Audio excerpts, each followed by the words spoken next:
사람의 모습이 많이 있는 것을 고백드립니다. 하나님 말씀으로 더욱더 우리를 깨끗이 씻기시고 하나님 말씀으로 인해서 저희가 더욱 성장해서 주님의 형상이 우리 안에 나타나고 그 누구를 대하든 참으로 주님을 감증하고 주님의 모습을 나타낼 수 있는 저희가 될 수 있도록 돌보아 주시기를 간절히 바라옵고 원합니다.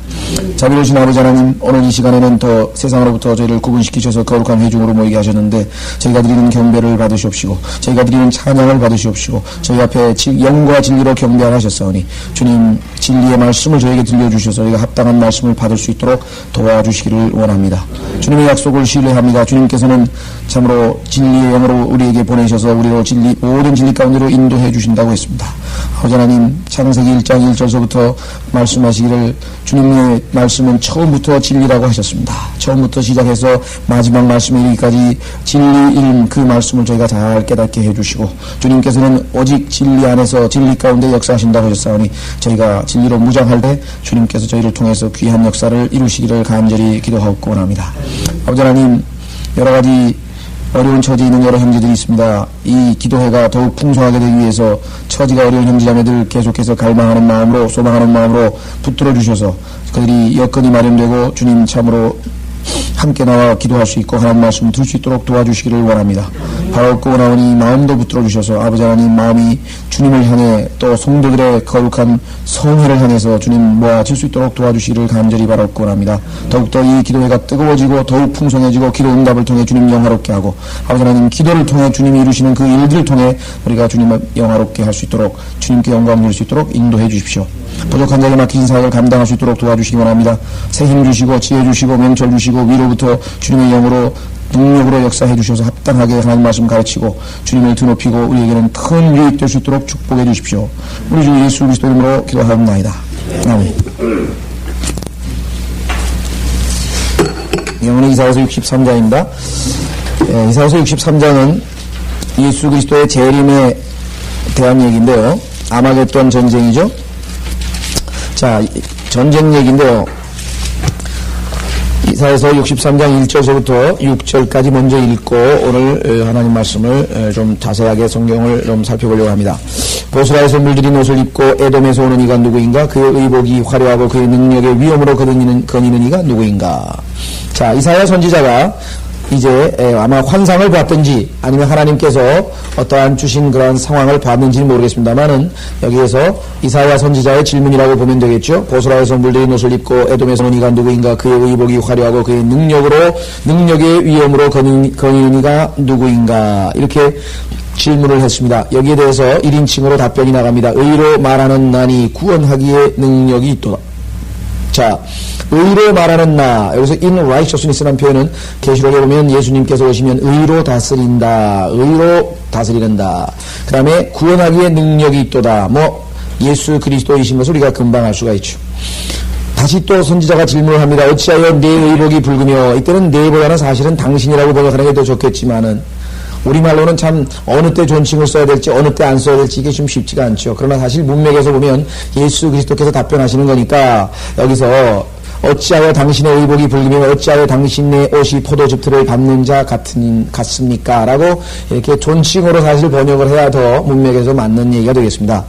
그랬더니 예수님께서 이렇게 답변을 하십니다. 나는 홀로 포도즙틀을 밟았고 백성 중에 나와 함께한 자가 아무도 없었도다. 나의 분함으로 그들을 밟고 나의 진노함 속에서 그들을 짓밟으리니 그러면 그들의 피가 내 옷에 튀어서 내가 내 의복을 모두 얼룩지게 할 것이라. 이는 복수의 날이 내 마음에 있고 내 구속의 해가 오기 때문이라.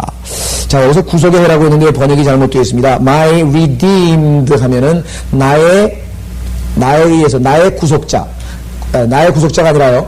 나에 의해서 구속된 자들, 즉 이스라엘 백성을 얘기합니다. 이제 이스라엘 백성의 구속이 다가왔죠. 곧 이스라엘 백성이 완전히 회개하고 예수 그리스도께서 이제 새로운 그 이스라엘의 회복에 대한 언급입니다. 그래서 번역이 My redeemed 하면 나의 구속된 자 이렇게 하는 게 되죠. 나의 구속된 자들의 해. 나의보다는 내가가 더 좋겠네요. 내가 구속한 자들 또는 나에 의해서 구속된 자들. 참 번역이 이 소유격이라는 게 쉽지 않습니다. 그래서 그냥 조금 좀 생각을 해봐야 되겠지만 현재로서는 나의 구속된 자 이 정도면은 번역이 잘 되는 것 같습니다. 나의 구속된 자들의 해가 오기 때문이라. 내가 보았으나 도와주는 자가 아무도 없었으니 이때 내가 보았으나 예수님을 도와줬다는 얘기가 아니고요. 그 고통당하는, 박해당하는 이스라엘 백성들을 얘기합니다. 그러니까 내가 보았는데 도와주는 자가 아무도 없더라. 근데 누구를 도와주는 거냐? 예수님을 도와준다는 얘기가 아니라 이스라엘 백성이 지금 박해당하고 있는데 그 이스라엘 편을 들어주는 사람이 아무도 없더라 이거죠. 전부 다 온 이방 민족들이 저 그리스도를 중심으로 해서 이스라엘을 핍박하고 괴롭히지, 그런 말이죠. 자, 붙들어 주는 자가 없음을 이상히 여겼도다. 그리하여 나 자신의 팔이 내게 구원을 가져왔고 내 분노가 나를 붙들었도다. 내가 나의 분함으로 백성들을 밟을 것이요 나의 분노로 그들에게 마시게 하리라. 또 내가 그들의 기력을 땅으로 끌어내리겠노라. 그래서 저 그리스도를 우두머리로 하는 이방 민족들을 완전히 심판하시는, 그죠? 그와 같은 전쟁에 대한, 복수에 대한 이야기입니다. 자, 그래서 오늘은 그 예수 그리스도의 재림의 경로에 대해서 좀 성경을 통해서 좀 확인을 해보려고 하는데, 아마 다른 일반적인 그 성도들이나 그런 분들의 경우에는 아마 그런 얘기를 하실지 모르겠어요. 뭐 이렇게 성경을 이렇게 이잡듯이 뒤져가지고 꼬치꼬치 그렇게 쓸데없는 것까지 다 공부하냐고 그렇게 얘기하시는 분들이 계실지 모르겠어요. 예수 그리스도의 재림의 경로인데, 성경에는 예수 그리스도의 재림의 경로에 대해서 굉장히 많은 구절을 할애하고 있습니다. 그런데 우리가 혹간 그게 우리 예수님의 재림의 경로에 대해서 이렇게 자세하게 알아가지고 그게 우리 현재 그리스도인의 생활하고 무슨 상관이 있느냐, 아마 이렇게 질문하는 사람들이 혹간 나올지 모르겠습니다. 그러니까 주님께서는 우리는 하나님의 입에서 나오는 every word라 그랬습니다. 모든 말씀으로 산다 그랬대. 우리가 생각할 때는 너무 거리가 먼 것 같죠? 아, 예수님, 뭐 우리는 휴거돼가지고 다 예수님 이제 오실 건데, 예수님하고 같이 내려올 건데 그때 가서 알면 되지, 뭐 지금부터 미리 예수님의 재림의 이건 뭐랍니까? 어디서 재림하셔서 어디를 어느 과정을 거쳐서 어느 길을 거쳐서 예수님이 예루살렘에 입성하는 것, 그것까지 우리가 다 이렇게 성경을 자세하게 많이 공부를 해야 되겠느냐라고 생각하는 사람이 혹한 있을 수 있지만 그렇지 않다는 것이죠. Every word에는 민수기같이 숫자 나오는 아주 지루한 부분도 있고요. 역대기 보면은 더 지루합니다. 그냥 족보가 어떻게 길게 나오는지 이름도 하나 기억도 안 날 정도로 많지만 그것도 다 하나님 말씀이에요. 우리가 생각할 때는 우리에게 불필요한 것 같지만요, 우리가 먹는 음식 가운데 맛없는 음식도, 짠 거도, 소금도, 뭐 다 식초도 우리에게 다 필요한 겁니다. 뿐만 아니라 이 예수 그리스도의 재림의 경로에 대해서 우리가 한번 공부를 하게 되면은 하나님의 말씀에 대한 뭐랄까요, 존귀함, 야, 이거 보통 말씀이 아니구나. 이게 그 하나님의 말씀에 대한 사랑하는 마음, 이것이 보통 책이 아니라고 하는 새로운 평가, 이런 것을 얻을 수가 있습니다. 그것보다 더 실질적인 것은 없죠. 왜? 하나님의 말씀이 정말로 위대한 말씀이라고 하는 것이 내 마음에 진심으로 생각이 될 때, 그런 마음이 있을 때 정말 성경을 손에 놓을 수가 없을 정도로 열심히 읽게 되는 것이지, 성경에 그저 뭐 착하게 살라, 무슨 뭐 남에게 뭐 하라, 뭐 이런 몇 가지만 들어있는 정도, 구원받고 나서 그 다음에 뭐 그냥 착하게 살면 되는 거지, 뭐 전도하면 되는 거지, 이 정도로 만약에 한다면 성경을 하나님께서 뭐하러 이렇게 복잡하게 쓰셔요? 그냥 팜플렛 정도로 주머니에 넣고 다니기 한 50페이지로 딱 써가지고 그냥 그것만 딱 들고 다니면 되는 거지. 우리 생각은 어떻게 다 이게? 하나님은 창세기 1장 1절부터 계시록 22장 21절까지 31,175절에 걸쳐서 거의 80만 단어에 걸쳐서 다 우리에게 필요한 영양분이기 때문에 기록을 해놓으신 겁니다. 그렇지 않다면 한 글자라도 하나님 앞에서 쓸데없는 글자를 뭐하러 여기다 적어 놓으셨겠냐는 것이죠. 그래서 이번 재림의 경로에 대해서 좀 잘 보시면 성경이 그야말로 야, 이거 보통 책이 아니구나 하고 하는 것을 한번 더 확인해 볼 수가 있습니다. 자, 여기 보면 보스라에서 물들인 옷을 입고 온다 그랬는데 무슨 물일까요? 여기서 물들인 옷은 당연히 피에 적셔진, 피에 물들인 옷입니다. 피가 적셔졌기 때문에 그렇습니다. 계시록 19장 한번 확인해 보십시오. 계시록 19장.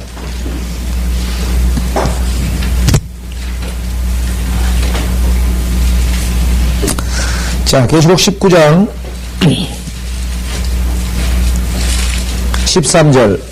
계시록 19장 13절에 보면은요, 예수님이 피에 적신 옷을 입었다고 여기 나오죠. 아, 그래서 여기서 물들인 옷이라고 하는 것은 무슨 멋진, 무슨 뭐 왕으로서 그냥 촥 홍포를 거치고 멋진 옷을 입고 왔다는 뜻이 아니라 성경으로 확인해 보면은 아, 이것은 피에 적신 옷이라고 하는 것을 알 수가 있습니다. 계시록 19장 13절, 피에 적신 옷을 입었는데 그 이름은 하나님의 말씀이라고 불리더라라고 성경에 기록되어 있죠. 자, 뿐만 아니라 성경에 또 시편 68편을 보십시오.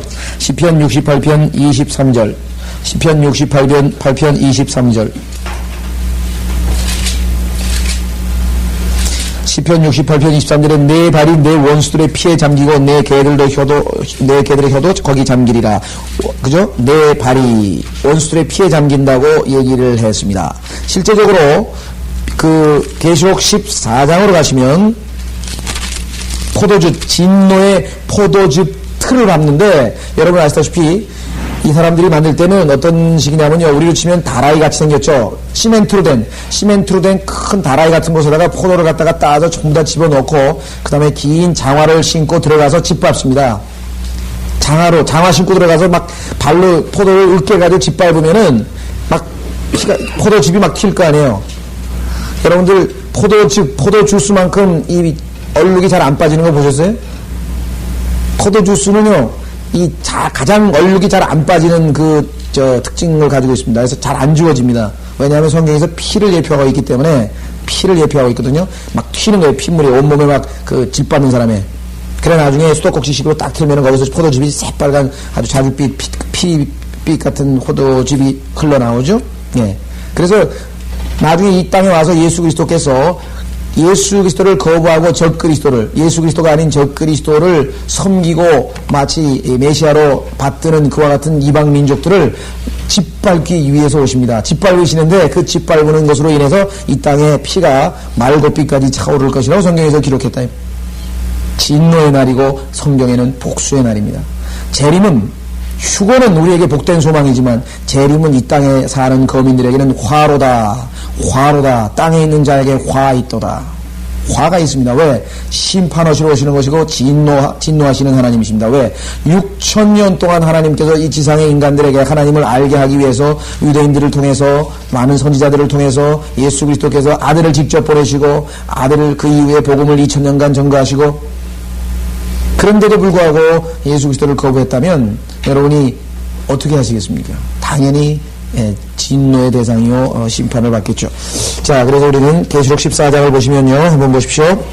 18절. 계시록 14장 18절 불을 다스리는 권세를 가진 또 한 천사가 제단에서 나와 예리한 낫을 가진 자에게 큰 소리로 외쳐 말하기를 너의 예리한 낫을 내 땅에 포도송이를 거두라. 이는 그 포도들이 다 이것임이라고 하더라. 그러므로 그 천사가 낫을 땅에 대어 땅에 포도송이를 거두어서 하나님의 진노의 큰 포도즙 틀에 던져 넣으니라. 그 포도즙 틀이 도성 밖에서 짓밟히니 그 틀에서 피가 흘러나와 말고삐까지 닿고 1600 스타디온까지 퍼지더라.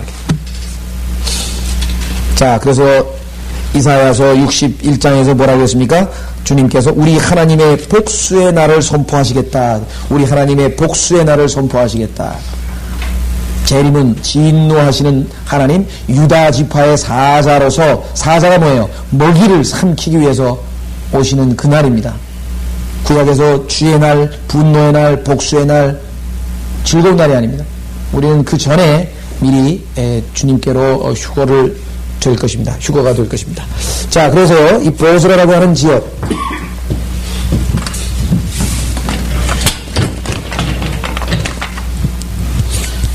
여기가 지금 홍해고요. 여기가 지금은 시나이 반도라고 합니다. 시나이 반도라고 하고요. 이쪽이 아라비아 반도입니다. 시내가 있으면 여기는 아라비아 반도고 죄송합니다. 여기가 지금 시내 반도입니다. 시내산.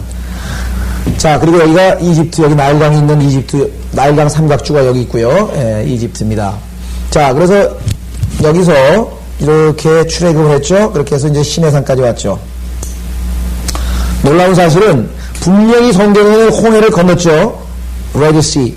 홍해를 건넜는데 모든 보수주의자, 근본주의자들의 모든 지도책에는 보면 전부 다 이렇게 간 걸로 돼 있어요. 그래서 여기에 있는 무슨 호수, 늪을 지나간 걸로 돼 있지, 홍해 건넜다고 만들어진 지도가 단 한 개도 없습니다.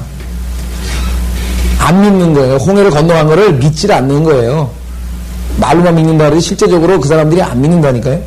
이유는 그 갈대숲이라고 하는 단어하고 히브리어하고 연결시켜서 그 히브리어의 홍해라고 하는 단어는 갈대숲이라고 해석이 될 수 있다고 해서 실제적으로 홍해를 건너간 게 아니고 갈대숲이라고 해석을 합니다. 그러니까 하나님 말씀을 우리가 생각할 때는 그 사람들이 누구냐, 가장 잘 믿는다고 하는 사람들이 그렇게 그려놨어요, 전부 다. 그러나 실제적으로 이렇게 건너갔죠. 자, 시내산에 왔습니다. 출애굽기 19장에 보니까 셋째 날을 대비하라. 하나님께서 그런데 시편 78편에 보면은 출애굽기서부터 시작해가지고 사무엘 하까지 하나님께서 역사한 역사적인 이스라엘에게 역사하신 역사적인 내용이 쭉 기록이 되어 있습니다.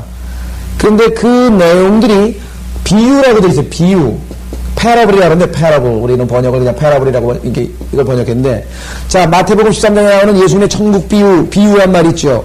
그래서 씨 뿌리는 자의 비유, 그런 것은 다 뭐예요? 그 씨 뿌리는 것 자체를 얘기하는 게 아니라 그것이 하나님의 말씀을 받는 사람의 밭과 관련 지어서 하나님께서 뭔가 영적인 진리를 설명하기 위해서 든 일종의 예죠. 그것을 패러블이라고 한단 말이에요. 그러면 출애굽서부터 사무엘상까지의 이스라엘 역사는 패러블이라고 되어 있다고요.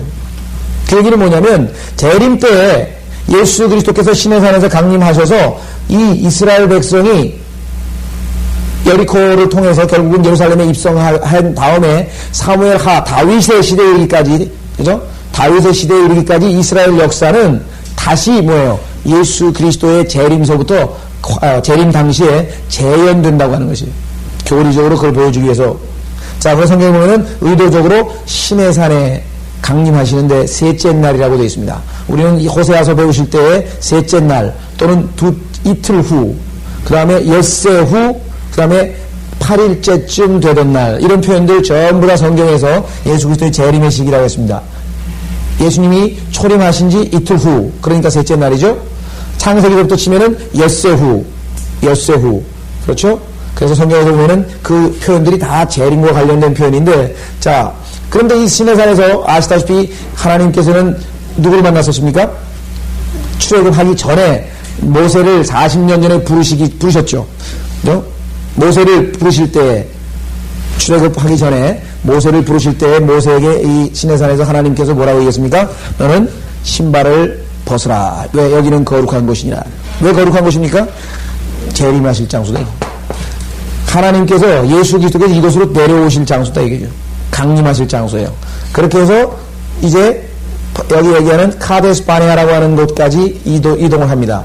자, 그래서 여기 카데스 바네아에서 여러분 잘 아시는 것처럼 민수기 13장에서 사람들을 각 지파에서 한 명씩 뽑아가지고 이 카나안 땅에 점탕꾼을 보냈습니다. 스파이를 보냈는데 가가지고 악한 보고를 가져왔죠. 믿음 없는 말을 하고. 그래서 결국은 여기서 빠꾸를 해가지고 광야에서 40년을 뺑뺑 돌다가 40년을 다시 뺑뺑 돌다가 우리 그리스도인의 생활도 지금 광야 생활이라고 사람들이 얘기 많이 하죠. 광야 생활에. 자, 그래서 다시 가데스 바네아에 40년 만에 다시 도착을 했습니다. 그래서 이제 여기서 이제 이 길을 따라서 이것을 킹스 하이웨이라고 그러는데요. 민수기 20장에 보면은 왕의 대로라고 그러는데 이것은 역사적으로 이집트에서 이 시리아나 이쪽으로 거상들이 상인들이 지나다니는 길입니다. 낙타가 다니는 길이고요. 그래서 킹스 하이웨이라고 그러는데 킹제임스 성경에만 정확하게 번역이 되어 있습니다. 왕의 대로. 왜? 예수님이 왕이 있다가 이 길을 가실 거니까. 그런데 예수 그리스도를 예표하고 있는 모세가 여기까지 갔고, 그 다음에 여러분 잘 아시는 것처럼 여기서는 뭐예요? 여기까지 느보산이죠. 느보산까지 모세가 갔고, 여기서 모세가 죽고, 그 다음에 누가 들어갔어요? 예, 율법은 죽고, 이제 구원을 예표하고 있는 여호수아가 요단강을 건너서 예루살렘으로 입성했는데, 이 여리코하고 예루살렘 사이에서, 여리코 근방에서 주님께서 여호수아에게 나타나셔서 군대 장관으로 나타나셔서 뭐라고 했습니까? 예, 너는 신발을 벗어라. 왜? 내가 있는 곳은 거룩한 곳이니라. 두 번에 걸쳐서 여기서부터 여기까지가 바로 예수 그리스도께서 입성하실 경로를 성경에서 보여주고 있습니다. 자, 그래서 보스라라고 하는 지역은 어디냐면 여기입니다. 보스라. 여기가 사해고요. 사해 남쪽에 보스라가 있고 테만이 여기 있는데 어떤 지도에 보면 테만이 여기 있는 걸로 되어 있어요. 그러니까 테만이라고 하는 도시는 정확하게 알 수가 없지만 창세기에 보면은 이 에돔의 후손 중에 테만이라고 하는 자, 테만. 그 다음에 에돔의 후손 중에 세일이라고 하는 사람이죠. 세일. 이 다 에돔의 후손입니다. 하나님께서 에돔은 누굽니까? 에서죠. 에서. 야곱의 쌍둥이 형인 에서. 에돔을 이두메, 에돔, 에서 같은 말입니다. 그런데 그 에돔의 후손 중에 테만이라고 하는 사람이 있고 그 후손 중에 세일이라고 하는 사람이 있는데 세일산, 테만, 보스라, 에돔, 이두메, 그 다음에 파란 광야죠. 여기는 파란. 그죠? 파란 광야. 그 다음에 또 뭐가 있습니까? 우스. 나중에 이제 찾아보지만요. 우스 땅, 그러면서 에돔 땅하고 에돔하고 우스하고 같이, 같은 땅으로 성경에 예레미야 48장에 기록되어 있습니다. 다시 말하면, 우스는 어디입니까? 욥이 살던 곳이에요. 욥의 고향이에요. 욥의 고향이 여기 우수입니다. 에돔 땅입니다. 그런데 욥기는 42장으로 되어 있다고 그랬죠? 그래서 욥은 42달 동안 고난을 당하게 될, 대환란을 당하게 될 이스라엘을 예표하고 있다고 그랬죠.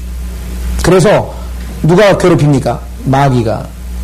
이스라엘을 3년 반 동안 적그리스도가 괴롭히듯이 사탄이 욥을 괴롭히죠. 예. 욥은 42달 동안에 나중에 어떻게 됩니까?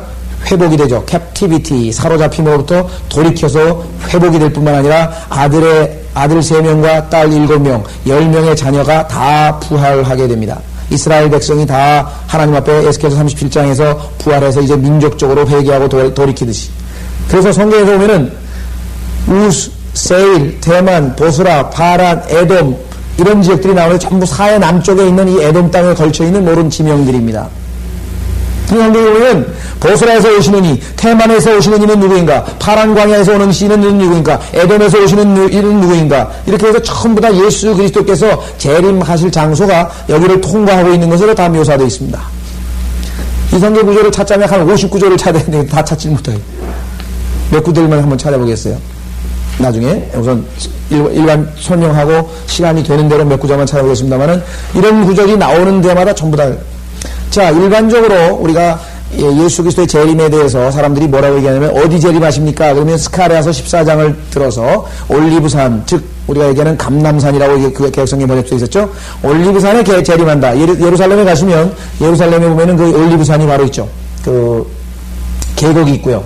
키드론 시내가가 있고 계곡이 있고 여기가 도움이라 그래서 아랍 사람들이 세워놓은 그 원래 성전이 있던 지역이고 여기에 보면 올리브산이 있습니다. 그리고 여기가 뭐 겟세마네고 뭐 이렇게 지명이 있는데 이 올리브산에 예수님이 재림하시면서 발이 닿으면서 오른쪽과 북쪽과 남쪽으로 쫙 갈라지면서 지진이 일어나고 뭐 그런 등등의 기록이 스가랴서 14장에 나온. 그 일반적으로 예수 그리스도의 재림은 어디냐 그러면 전부 다 올리브산이라고 일반적으로 다 어느 책이든지 다 그렇게 되어 있습니다. 뿐만 아니라 사도행전 1장 8절에도 예수님께서도 뭐예요? 감람산에서 승천하시면서 본 그대로 오리라 그랬으니까 당연히 사람들은 그 두 구절을 예를 들어서 봐라. 예수님은 어디 오신다. 예. 그러나 이 전에 예수님께서 여기에 오시는 게 안 오신다는 게 아니라 여기에 여호수아가 왔듯이 여기에 오는 것 이전의 경로가 어디 있냐라고 하는 것을 우리가 성경을 통해서 보면은 지금 보시는 것처럼 예수님은 보스라에서 오신다. 이게 전쟁을 치르시면서 칼을 가지고 입에서 말씀의 칼이죠. 그래서 피 묻은 옷을 입으시고, 그죠? 이게 전부 다 같은 말입니다. 뿐만 아니라, 여기 보시면, 여기에, 셀라페트라, 여기 제가 안 그려놨나요? 여기 셀라페트라. 셀라페트라가 여기인데요, 여기. 보스라 바로 밑에, 여기 보면 에돔 땅에 셀라페트라, 즉, 사해 밑에 있는 도시인데요. 이거는 바위 도시입니다, 바위 도시. 그게 무슨 소리냐면요. 큰 어마어마한 바위산이 있는데, 그 바위산을 그 안에다가 굴이 있습니다, 굴. 근데 그 안에다가 도시를 세웠어요. 제가 여기는 못 가봤는데요. 어떻게 돌다 보니까 제 코스는 여기를 가는 코스가 아니었어요. 근데 여기 코스도 있긴 있었어요, 보니까. 근데, 스페인에 가면은 몽세라시라고 하는 수도원이 하나 있는데 그 수도원하고 비슷하게 생겼습니다. 그 수도원은 뭐냐면 큰 바위인데요. 바위를 뚫어가지고 안에다가 큰 수도원을 지어놨어요. 그러니까 바깥에서 보이지도 않고요. 천혜의 요새죠. 비행기를 아무리 폭격을 해도 막 바위가 두께가 뭐 몇십 미터 되는 뭐 끄떡도 안 하는. 그 지금 이 셀라페트라가 성경에 보면은 예수 그리스도께서 계시록 12장에서 그죠? 광야로 한때, 두때, 반때, 3년 반 동안 부양하시겠다고 하는 그 광야가 바로 이 셀라페트라입니다.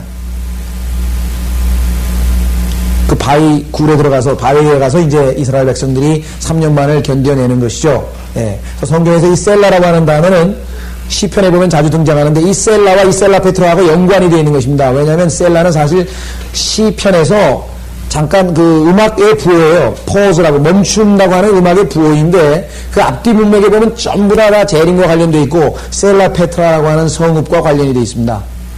어쨌거나 자, 계시록 12장에 나와 있는 것처럼 이 셀라페트라에 가면은 지난번에 호세아서 6장 우리 배울 때 아마 기억나시는지 모르겠는데 이 환란 때 이스라엘 백성들이 휴거된 다음에 환란 때에 드디어 뭐예요? 성경을 통해서 그들의 메시아를 알아보게 될 터인데 알고자 하면 주를 알게 될 것이라고 성경에 호세아서 6장 3절에 기록되어 있는데 실제적으로 구약 성경을 믿는 유태인 중에서 지금 이 셀라 페트라라고 하는 그 바위 도시에다가 히브리어로 된 킹 제임스 성경에서 영어 킹 제임스 성경에서 번역이 된 히브리어 신약 성경을 여기다 지금 몇만 권을 갖다 놨습니다. 지금 14만 4천 명만을 갖다 놨는지도 몰라요. 정확하게는 제가 기억이 안 납니다만은 14만 4천 명이 여기 가서 피한다 그러면 아마 한 사람 앞에 한 권씩이면 14만 4천 권 그것까지 믿었으면 아마 그대로 갖다 놨을지도 모르겠는데 하여간 지금 여기에 성경이 그대로 가 있습니다. 그래서 이들은 거기에 가서 그 성경을 통해서 이제 그들에게 닫혀져 있던 모든 것을 알게 되는 것이에요. 재림도 알게 되고 메시아가 누구인지도 알게 되고 특히 다니엘서 10장 11장에 나오는 남왕국 북왕국이 뭐 쳐들어오고 내려가고 막 어렵습니다. 아주 굉장히 그런 일들이 실제적으로 남왕국이 어느 나라인지 이제 전쟁이 막 터지는 게 이제 눈에 보이겠죠. 자, 어쨌거나 우리는 이와 같은 용어들이 전부 다 예수 그리스도의 재림의 경로입니다. 자, 그러니까 시내산에서 가데스 바네아로 예수님께서 올라가셔서 여기에서 이제 이 경로를 따라서 보스라, 에돔, 세일, 테만 다 이런 표현들이 보면 나오죠. 예레미야 에가에 나오고 예레미야에 나오고 시편에 나오고 그 다음에 이사야에 나오고 그래서 이 길 주님이 오시는 길을 어떻게 하라 그랬어요? 예비하라. 침례인 요한이 외친 것은 단순히 영적으로 죄에 빨리 회개하고 영적으로 예수님 오실 것을 예비하라고 하는 초림의 그와 같은 영적인 적용뿐만 아니라 재림 때 예수 그리스도께서 오시는 이 길을 마치 대통령이 지나가면 뭐예요? 그냥 막 길도 청소도 해놓고 그냥 쫙 해놓고 막 차도 안 다니게 해놓고 그렇게 왕이 오는 길을 그렇죠. 옛날에도 보면 왕이 지나가면 앞에서 말 타고 몇 사람이 쫙 가면서 그냥 쫙 비키라 그래가지고 치워놓고선 그 왕의 길을 예비하는 거 아니에요? 왕의 길을 예비하라고 외친 그 침례인 요한의 말은 문자적으로 재림 때 성립이 되거든요. 문자적으로. 그래서 이렇게 이것이 예수 그리스도의 재림의 경로인데 이스라엘 백성이 시내산에서 출발해서 예루살렘에 이르는 그 경로와 동일한 경로가 됩니다. 자, 그래서 이제 시간 되는 대로 한번 성경 구절들을 확인해 보겠습니다. 출애굽기 19장.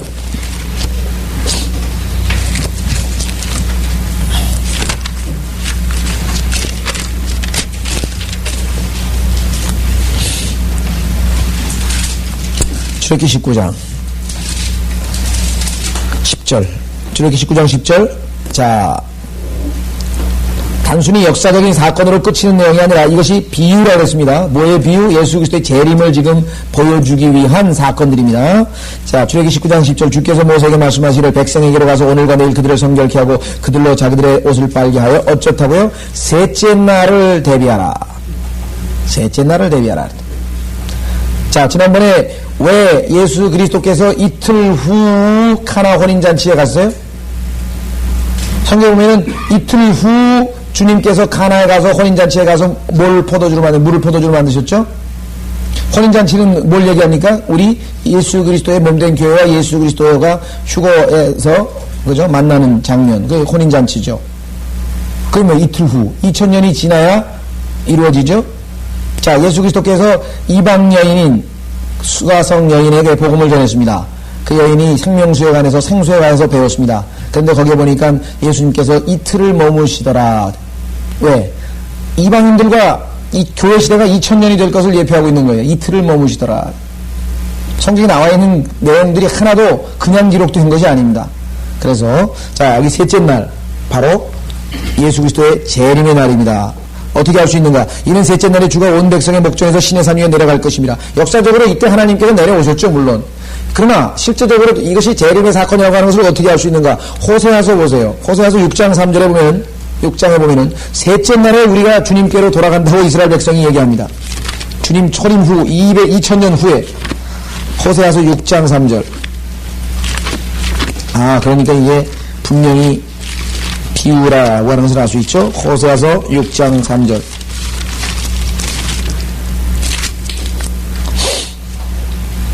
자, 호세아서 6장 1절부터 보겠습니다.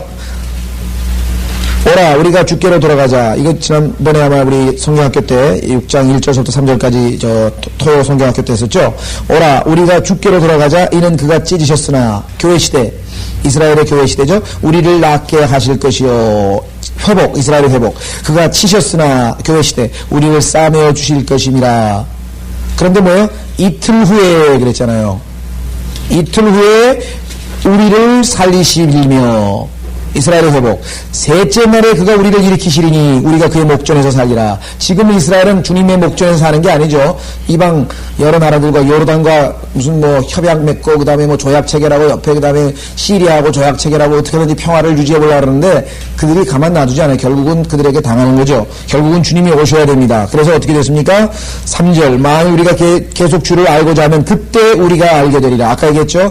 이제는 성경을 통해서 주님을 알게 됩니다. 그의 나오심은 아침처럼 마련되어 있으며 예수님의 재림은 성경에서 항상 해가 떠오르는 아침으로 묘사되어 있죠. 그는 우리에게 빛처럼 오시려니 땅에 내리는 늦은 비와 이른 비처럼 오시리라.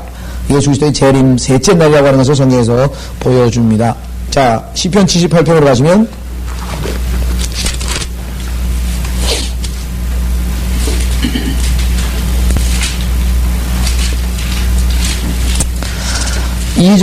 시편 78편 2절에 이렇게 기록되어 있습니다. 내가 입을 열어 한 비유로 난해한 옛말들을 하리니. 자, 옛날의 말들이 쭉 출애굽의 역사서부터 시작해가지고 무려 72절에 이르기까지 이스라엘 역사가 쫙 전개되어 있습니다. 이것이 비유다 이 말이에요. 재림 때 다시 반복될 것을 보여주고 있다고 하는 것입니다.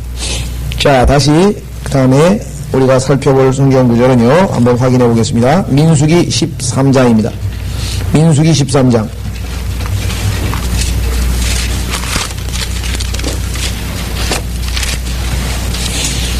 자, 민수기 13장 1절에서 우리는 이제 카나안 땅에 사람들을 보내는 그 장소가 뭐냐면 아까 얘기했던 카데스 바네아라고 하는 곳입니다. 자, 여기서 스파이를 보내는 장면이 나오죠. 예, 스파이를 잘 보냈는데 여러분 아시다시피 이들이 어떻게 됐습니까? 결국은 하나님의 말씀에 순종하지 않냐고 두려워해가지고 결국은 하나님께서 이들을 다시 어떻게 되겠습니까? 광야에서 40년 동안 돌린다 그랬습니다. 14장 보십시오. 민수기 14장 33절 너희 자손들은 너희의 시체들이 소멸될 때까지 광야에서 40년간 방황하며 너희의 음란을 담당하리라. 너희가 그 땅을 탐지한 날의 수를 따라 즉 40일의 하루를 1년으로 하여 40년간 너희가 죄악을 지치니 그리하여 너희가 나의 약속의 파기를 알리라. 순종하지 않아서 결국 하나님께서 바로 보내지 않냐고 40년간. 자, 그래서 20장으로 오시면요, 민수기 20장으로 오시면 이제 다시 40년 만에 원점으로 돌아와서 이제 하나님 앞에 준비가 됐습니다. 왜? 광야에서 불평하던 자들이 다 심판받아서 다 죽었거든요. 이제는 신세대, 소위 말하면 그 당시에 어린아이였습니다. 어린아이들이었기 때문에 선과 악을 구별하지 못하기 때문에 하나님께서 죄를 묻지 아니하겠다고 했던 그 어린 자녀들만 지금, 그 다음에 뭐예요? 칼렙하고 여호수아만. 칼렙, 여호수아를 제외하고 어린아이들만 이제 준비가 돼서 가나안 입성을 준비하고 있고 나머지는 전부 다 심판을 받았습니다. 그래서 그때 그 불평불만한 것을 사도 바울이 고린도전서 10장에서 뭐예요? 너희도 불평불만하지 말라. 하나님 앞에. 왜? 이것은 너희를 위한 본이라 그래요. 본. 그리스도인들도 하나님 앞에서 쓸데없이 불평불만하고 이렇게 되면 매를 맞는다. 이게 쓸데없이 왜 매를 맞아요? 그죠? 뭐 부모가 자식을 때리고 싶어서 때리나요? 이렇게 해보고 저렇게 흘러보고 여러 번 기회를 줬는데 계속 안 되면 이제 하나님께서도 뭐예요? 이방인들의 죄가 꽉 찼다 이거예요. 그래서 할 수 없이 이스라엘 백성을 출애굽시켜서 그들로 하여금 가나안을 다 내리치고 정복하고 멸절시켜버렸죠. 마찬가지입니다. 하나님께도 우리에게 자꾸만 여러 가지 경로를 통해서 우리가 영적으로 하나님과의 올바른 관계를 회복하도록 기회를 주는데 자꾸 결국은 불평불만이 되면은 결국은 그게 바로 우리에게 훈계라 그랬죠. 구약의 그 이스라엘 백성의 광야 생활이. 그래서요, 우리의 신앙생활 또 우리의 교회 생활에서 있는 모든 사건들은 신약에는 별로 안 나옵니다. 왜? 신약에서는 전부 교리적인 얘기만 나오고 고린도 교회에서 조금 티깍티깍한 얘기하고 빌립보 교회에서 순두개하고 또 누굽니까? 두 자매가 의견이 안 맞아서 마음이 안 맞으니까 한 마음이 되라고 했던 건 몇 개밖에 안 나와요. 교리적인 얘기니까. 실제적으로 교회 생활에서 무슨 뭐 목사에 대해서 불평한 얘기도 나오고요. 그 다음에 서로 무슨 뭐 왜 우리가 이 고생을 해야 되냐고 막 그런 불평, 불만 이런 모든 우리의 육신적인 모습들은 사실은 어디냐면은 출애굽기서부터 이스라엘 백성의 역사, 광야교회를 잘 보면 교회 생활에 대해서 많은 것을 우리가 오히려 배울 수가 있습니다. 자, 그래서 이제 민수기 20장에 왔는데 어떻게 했나 보십시오. 드디어 이제 지나가야 됩니다. 이 에돔 땅을 지나서 가야 되는데 에돔 즉 형제인데요. 에서가 누굽니까? 야곱의 쌍둥이 형제인데 그 형제가 글로 좀 지나가겠다 그랬는데 못 지나가게 했습니다. 한번 확인해 보세요. 민수기 20장 모세가 가데스에서 에돔 왕에게 사자들을 보내어 당신의 형제 이스라엘이 보세요. 형제 아니에요. 형제. 육신적인 형제죠. 그렇죠? 민수기 20장 14절 모세가 카데스에서 에돔 왕에게 사자들을 보내어 이제 왜 여기서요. 이 카데스라고 하는 이 카데스 바네아지 어디죠? 여기서 이제 이를 에돔을 통과해서 지금 하나님이 시키신 대로 올라가야 되는데 당신 나라를 지나갈 때 우리가 밭에 들어가서 뭐 꺼내 먹거나 뭐 해가 훔쳐 먹거나 그냥 그런 짓 안 하고 제대로 똑바로 갈 테니까 좌로나 우로나 치우지 않고 갈 테니까 좀 통과시켜달라 이렇게 지금 부탁하는 장면이죠. 자, 한번 확인해 보십시오. 당신의 형제 이스라엘이 이렇게 말하더이다. 당신은 우리에게 일어났던 모든 고초를 아시나이다. 우리 조상들이 이집트로 내려가서 이집트에서 오래 거하였더니 이집트인들이 우리와 우리 조상들을 학대하였나이다. 이에 우리가 주께 부르짖었더니 그가 우리의 목소리를 들으시고 한 천사를 보내시어 우리를 이집트에서 데리고 나오셨나이다. 보소서 우리가 당신의 경계 맨 끝에 있는 성읍 카데스에 있나이다. 요게 이제 파란 광야와 에돔과의 딱 경계입니다. 거기 경계에서 쫙 이제 에돔으로 가려고 하는데 내가 당신에게 천하니 우리의 땅을 당신의 땅을 통과하게 하소서. 우리가 들을 질러 가거나 포도원을 질러 가지 않을 것이며 중간에 가서 피해 입히지 않겠다 이 말이죠. 샘의 물도 마시지 아니하고 우리가 왕의 대로를 따라 올라갈 것이요. 여기 나와죠. 왕의 대로를 따라 올라갈 것이며 지금도 현재 이 도로를 왕의 대로라고 아마 부르고 있을 겁니다. 지금 현재도요. 킹스 하이웨이 옛날에 실크로드처럼 여기도 여전히 옛날 거상들이 지나다니는 그러한 길이었습니다. 당신의 경계를 통과할 때까지 오른편이나 왼편이나 돌이키지 아니하려이다 하였더니 에돔이 그에게 대답하기를 너는 나를 통과하지 못하리라. 내가 나가서 칼로 너희를 대적할까 하노라 하더라. 이스라엘 자손이 그에게 말하기를 우리가 대로를 따라가겠나이다. 만일 나와 내 가축이 당신의 물을 마시면 내가 그 값을 치리이다. 나는 또한 어떤 일도 행함이 없이 도보로만 통과하리이다 하니 그가 말하기를 너는 통과하지 못할 것이니라 하고 에돔이 많은 백성과 강한 손들과 더불어 나와서 그에게 대적하였더라. 에돔이 이처럼 이스라엘로 그 경계를 통과하는 것을 거절하니 이스라엘이 그로부터 돌아서니라. 자, 그런데요. 이 에돔에 대해서 하나님께서 강력한 심판을 나중에 하시게 됩니다. 재림 때 보면은 에돔은 그야말로 박살이 나고 그냥 거기서 그치는 게 아니라 그 에돔 땅이 뭐로 바뀌냐면은 hellfire. 예수님께서 천년왕국 때 지옥 불. 그래서 성경에 보니까 실제적으로 나중에 천년왕국 끝난 다음에 하늘과 새 땅 만들어질 때 지옥불이 그걸 불못이라 그러죠. 레이크 오브 파이어. 불못이 있기 전에 그 불못을 예표하는 실제적인 뜨거운 풀무불 같이 지옥불이 있는데 그게 바로 뭐냐면 에돔 땅입니다. 그래서 그 에돔 땅이 완전히 지옥불로 그래서 흰놈의 아들의 골짜기라고 보통 우리 예루살렘 아래쪽에 있는 지역을 예표하고 있는데 그 지역 전체가 나중에 재판을 받아서 예수 그리스도 앞에 재판을 받을 때는 어떻게 된다 그랬습니까? 몸과 혼을 지옥불에 던지는 자를 두려워하라 그랬죠. 왜 그래요? 지금 이 시대가 아니라고 하는 것을 금방 알 수 있죠. 지금 뭐예요? 죽으면 몸은 어디로 갑니까? 무덤으로. 혼은 당연히 지옥으로. 그런데 그 예수님께서 다스리는 천년왕국 때에는 만약에 예수님의 말을 어기고 산상수훈대로 순종 안 하면 재판했는데 즉시로 뭐예요? 몸까지 지옥불에 던진다는 거예요. 몸까지. 그때는 몸은 묻어주지도 않아요. 왜? 그 에돔 땅에 있는 지옥불로 던져진다 이 말이죠. 그래서 이 지역이 지옥불로 바뀌는 내용이 이사야서 34장에 나와 있습니다. 한번 확인해 보십시오. 이사야서 34장.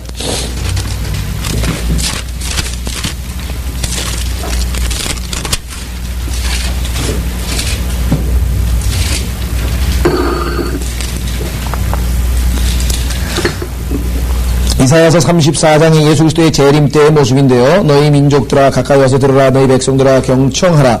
땅과 거기에 있는 모든 것들은 들으라. 세상과 거기에 나오는 모든 것들은 들으라. 이는 주의 진노가 모든 민족 위에 임하며 그의 분노가 그들의 모든 군대 위에 임하시니 그가 그들을 완전히 멸하시며 그가 그들을 살육되도록 넘겨주셨습니다.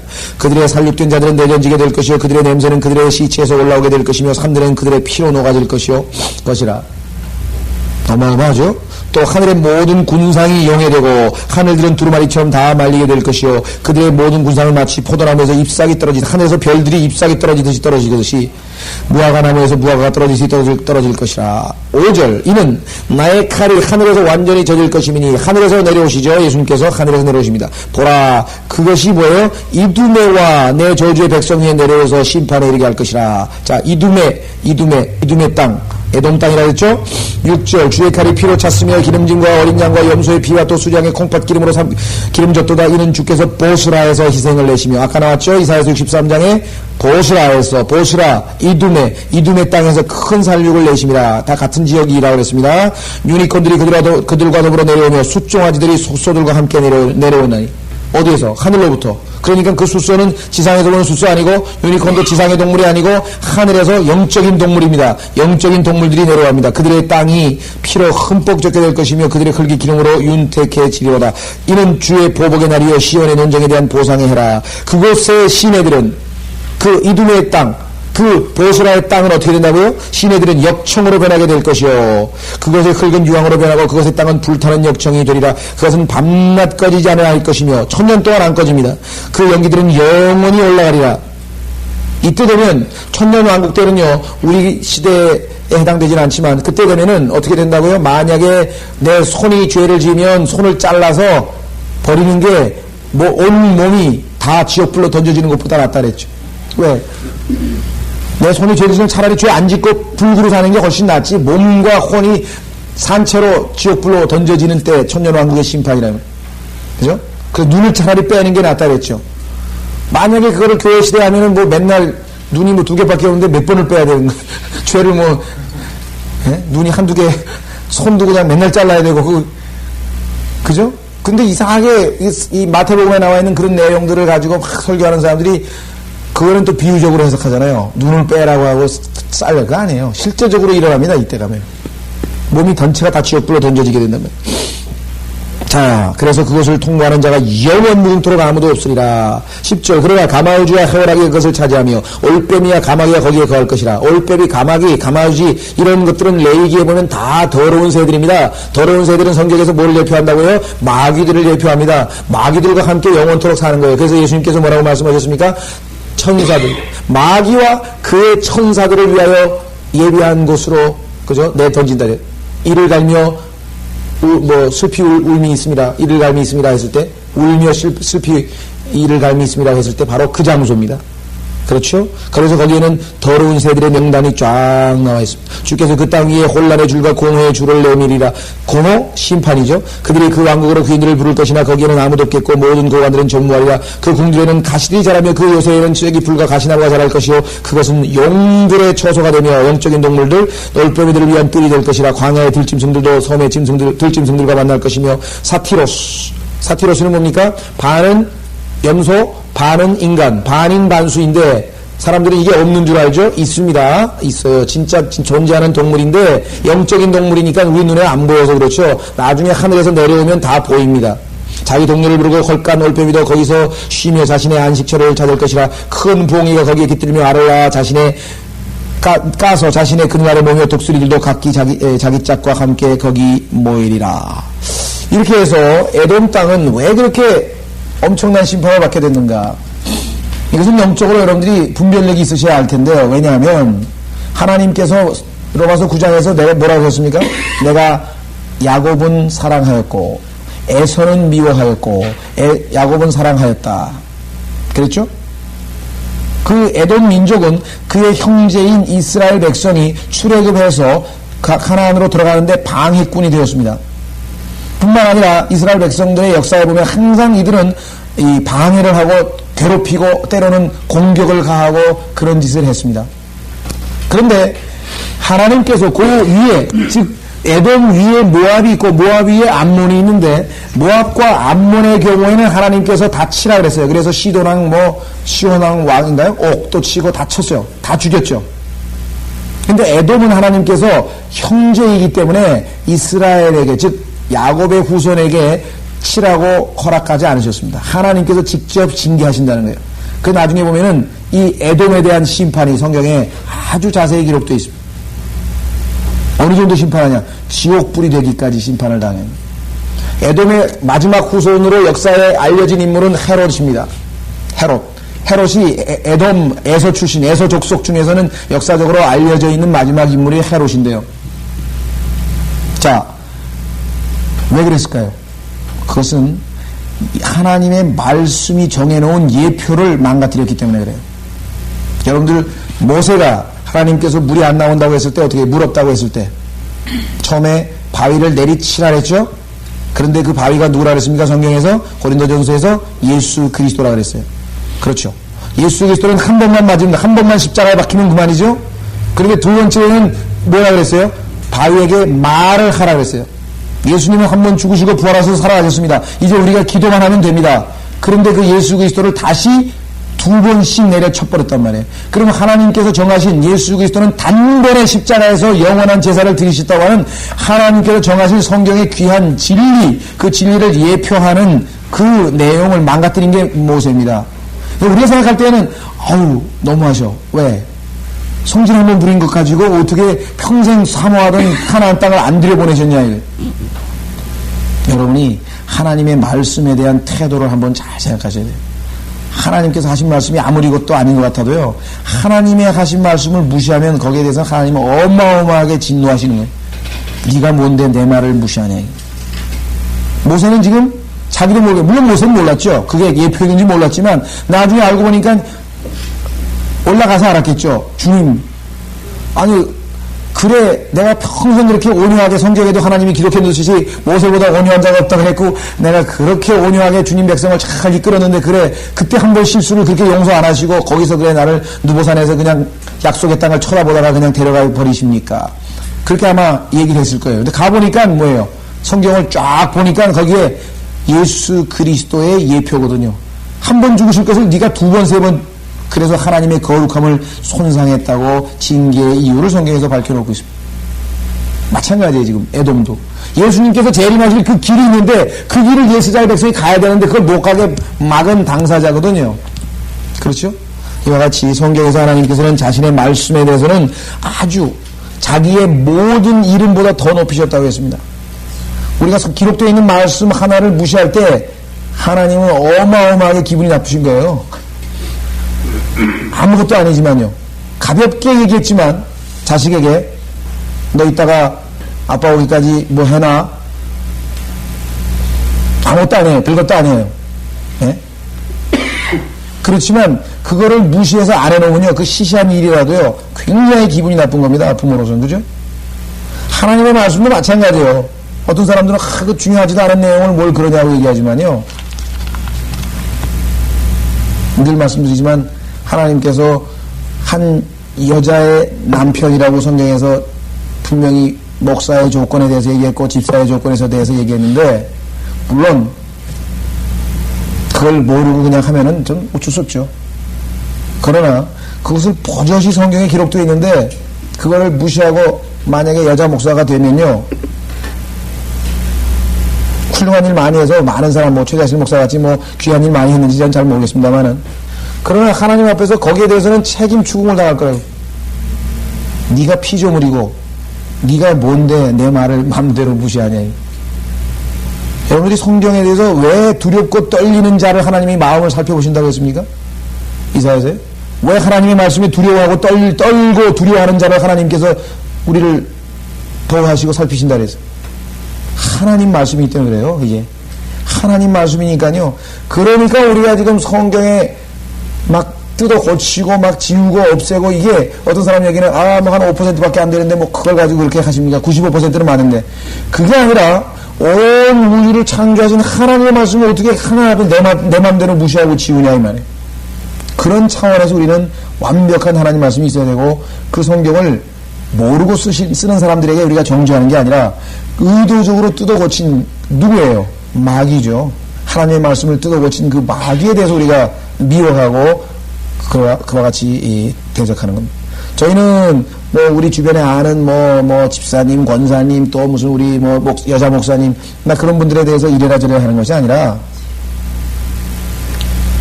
정말 하나님께서 기뻐하시는 것은 구원, 무슨 뭐 재림, 뭐 중요한 교리 몇 개만 받아들이고 나머지는 그냥 에이 뭐 20세기에 뭐 꼭 문자대로 해야 되나 그게 아니라는 거지. 하나님이 기록해 놓으신 말씀이기 때문에 우리의 자세가 단 하나라도 함부로 무시해서는 안 된다는. 뭐 저도 그래요. 가끔 가다가 신경성한테 너 이거 해놔야 돼. 신발이 하도 더럽고 그래가지고 너 이거 분명히 빠오게 하는데 지금 몇 주가 지났는데 안 한 거예요. 또 얘기해야 돼. 또 얘기하고 5, 6, 7번 모르겠어. 이제 그때 신경 얼마가 막 빨았는지 어쩐지 하여간 엊그제 보니까 빨아있던데 그거 볼 때마다 어떻게 됩니까? 기분이 나쁘다 이게. 야 이놈들 봐라. 이거 벌써 지금 몇 주째 내 말을 아주 이게 완전히 무시하는구나. 이거 완전히 무시하는구나. 여러분께서 성경에 기록되어 있는 말씀에 대해서 여러분 생각할 때는 그냥 슉슉 지나가는 것 같지만 하나님이 보시면 너는 이걸 읽었는데 막 넘겨? 뭐 이게 뭐 신경도 안 써? 이게 누구 말이야 이거 그냥 뭐 누구 말 맞다나 너는 짓거리가 나는 일로 샌다 그 소리 이게 뭐예요 지금? 여러분이 하나님 말씀을 읽을 때 그와 같은 두렵고 떨리는 자세로 읽느냐 이 말이에요. 하나님께서는 모든 이름들 위에 이 말씀을 드높였다 그랬어요. 여호와, 임마누엘, 예수, 그리스도, 주 이런 모든 이름들보다 여러분이 손에 들고 있는 성경이 하나님 보기에는 더 매그니파이드 되어 있다 그래요. 더 높이 되어 있다는 거예요. 그래서 우리가 지나치만큼 말씀, 성경 그리고 이 말씀을 누구 말 맞다나 신주단지 모시듯 하느냐. 당신들은 비블리얼러터 성경 숭배자다. 성경 무상 숭배자다. 이런 얘기까지 듣습니다만 우리가 무슨 성경을 무슨 여기다 놓고 엎드려서 절하고 그런 거 아니에요. 이 말씀이 하나님의 말씀이라고 하는 것을 인식할 때 두렵고 떨린다는 거예요. 우리가 생각할 때는 아무것도 아니에요. 에돔이 당한 모습을 보시고 지금 이 모세가 죽은 것을 한번 보세요. 하나님께서는 이 타협이라고 하는데 예표를 얼마만큼 중요시 여기는가. 하나님의 말씀이 손상을 입어서는 절대로 안 된다고 하는 것을 우리가 여기에서 말씀하고 있습니다. 자, 그렇게 해서 우리는 이외에도 아까 말씀드린 것처럼 그저 한 50여 구절을 우리가 더 찾아봐야지만 지금 되지만 전반적인 개요를 말씀드렸기 때문에 다음 시간에는 6장 1절서부터 이제 하나 둘씩 좀 더 구체적인 강의를 하도록 하겠습니다.